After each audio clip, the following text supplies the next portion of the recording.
25% of adults in America suffer from a mental health illness. That's according to the Centers for Disease Control and Prevention. Not only does that have an impact on the individual and family, but it also affects the workplace. Lauren Ashburn spoke with an expert in the business world on how to handle this delicate issue with employers.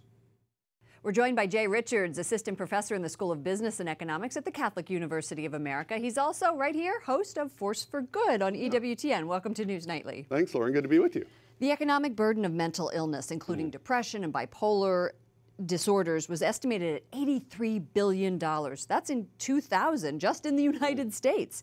What can businesses do to help their employees who are dealing with mental illness, but at the same time, maintain their fiscal responsibility? Yeah, I mean, that's sort of the dilemma, because you imagine, okay, if I'm a company, I'm in business to make a profit and to serve customers, what do I do with employees that are struggling? And so I think, honestly, the best thing to do, both morally and from a business perspective, is to treat your employees like human beings, flesh and blood human beings with bodies and souls. And how does that line up with Catholic social teaching? It seems to line up perfectly. Yeah, it does, obviously. But I mean, probably the most fundamental principle of Catholic social teaching is human dignity. The fact that every individual has intrinsic value simply as a creature made in the image of God. And CEOs and managers that treat their employees in that way, that treat them as persons created in the image of God, I think are not only going to be better spiritually and morally, but they're going to have a better company. They're going to produce whatever good or service that they produce better than they would otherwise. But here are the critics saying, okay, you know, you're getting a mental health day and you're really going to be on the golf course doing that. I mean, there's a lot of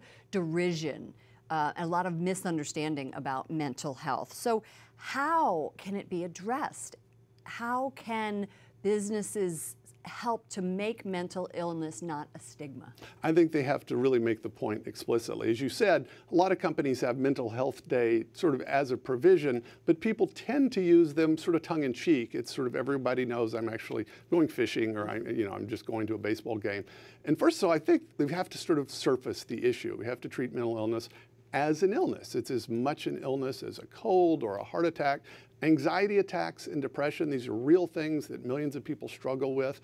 And I think we have to first destigmatize it and then empower employees so that if that's what they're struggling with, it won't be taken advantage of by employees that are simply going fishing, but it will be used by people who actually need it, and they won't feel like they have to suppress or pretend that this isn't a problem. And I think one of the things that needs to be addressed is, according to the Bureau of Labor Statistics, only 73% of full-time employees do get sick time, and I think paid sick time, paid sick leave, and so that is something that also plays into this. It does. I actually talked to a couple of people about this issue who struggle with depression and anxiety, and they told me, I have a wonderful employer, but it scares me to death that I would mention this to a manager because either I wouldn't get a raise or I wouldn't get a promotion. I think that's a problem that healthy companies need to address.